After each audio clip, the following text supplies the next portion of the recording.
Hey guys, it's the Ram team here. We have a special guest. We have three kidneys for the win.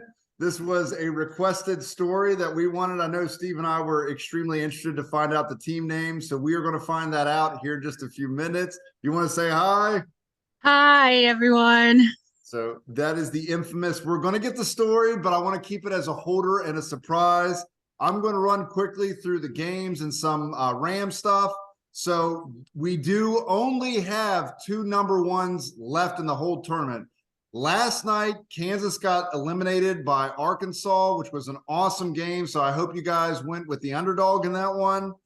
Another big storyline is Princeton prevailed over Missouri. So there was a lot of Ram points to be collected on that game as well. I did think Princeton looked really, really good in the first round, and I actually took them. I haven't been taking a ton of the underdogs, but I took them because I thought they looked so good. So I hope you guys took Princeton over Missouri. I can't wait to see how far they go. It'd be awesome if they made it one more round. Today, a great game was the Kansas State Kentucky game. That one came down to the wire. It was a back and forth all game long and just people making like threaded shots. It was a really nice afternoon game, but Kansas State did prevail. And with them prevailing, that knocks out Kentucky. And so in this tournament, we have eliminated Kentucky, Duke, Kansas, and UNC didn't even make it. And I bet you, I don't have it in front of me, but I bet you it's been like 30 years since one of those teams did not make the Sweet 16. Those are like the perennial powerhouses of NCAA men's basketball. All four are gone. I cannot remember a time when one of those teams didn't make the Sweet 16. We still have like Gonzaga and Xavier that are still in it. So those are some teams that are perennially good. But it is nice to see that we might have a mix up as we get into the Elite Eight and the Final Four. It'd be nice to see a team that doesn't regularly win it get a shot at it. So that's some of the game aspect of it. There's been a lot of Ram points. We're going round by round here, so I hope you guys are sticking. We're going to get the points out, I believe. Are we going to have them out tonight for the rounds or tomorrow, Steve? Probably tomorrow, right? Tomorrow morning, early tomorrow morning. Okay, so we'll have the second round out tomorrow morning. And we'll also have the round three picks ready to go by tomorrow morning as well. So be ready to hit those. Probably Monday by 9 or 10 o'clock. I expect we'll have both those out. If not, at least we'll have the choices for the next round. But I'm going to turn it over to Steve, and he's going to get the story for you and go through a few other things. So Steve, take it away. All right, Nikki. So And where did your team name Three Kidneys for the Win come from? so my team name came from I had a kidney transplant in 2021. So I had a donor that was a friend of mine from, and I used to work with her, and we were a match. And so then basically when you get a kidney transplant, they don't remove your old kidneys. So they just reconnect like the tube from your bladder to your new kidney, and they put it in a different place. So technically I actually have three kidneys, just two of them are just there, they don't work. So that's That what is the quite a story is. story. Wow, that's awesome. And what a friend. Like that's Yeah, so absolutely. cool that she donated in She did. so Boy, well I hey hope you never need a kidney, Steve, because I don't know who would give you one.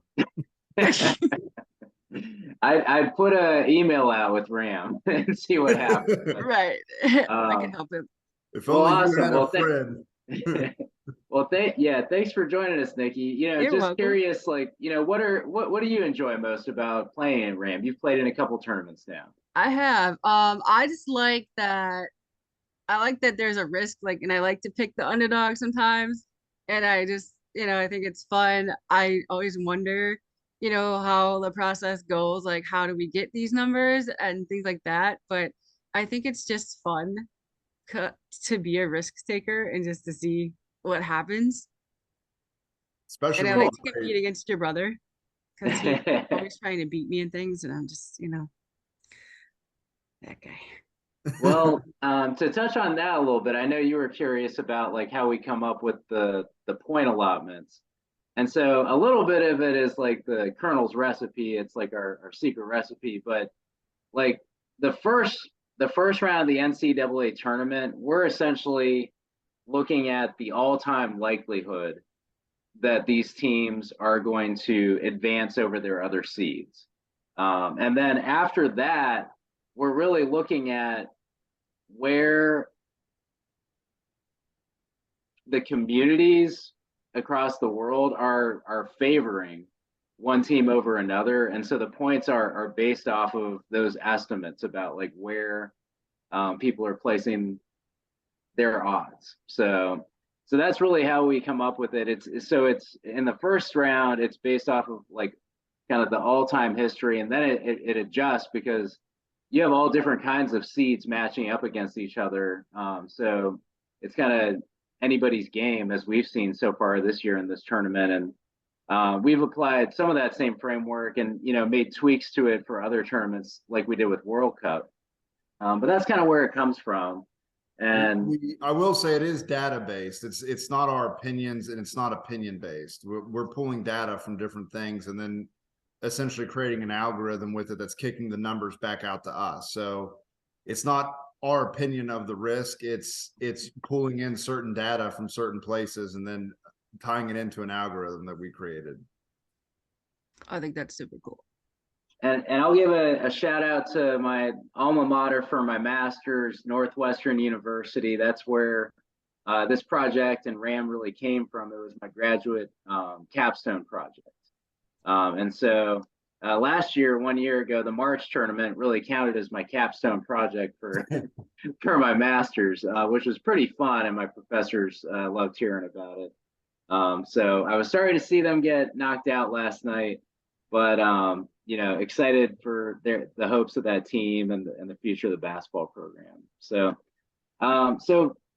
like I mentioned, we did World Cup. We're kind of batting around other ideas for how we can apply the RAM framework. It works best in large tournaments, and World Cup, March Madness. And so one thing that we've figured out, we've learned a lot about World Cup and the FIFA framework for championships. So there's 5 majors that roll up into the World Cup, and basically each one of them is staggered every 6 months for the next 3 years. And the World Cup is going to be in the United States in June of 2023 or 2026, June of 2026. So the next one coming up is the North American Championship, which includes like the Caribbean and Mexico and everything. And so it's the CONCACAF or CONCACAF, however you say it. But that's in June of this year. So we're looking at, at least having maybe quarterly contests and some other fun things. We've looked at the Rugby World Cup is coming up in September as well, which is a huge thing.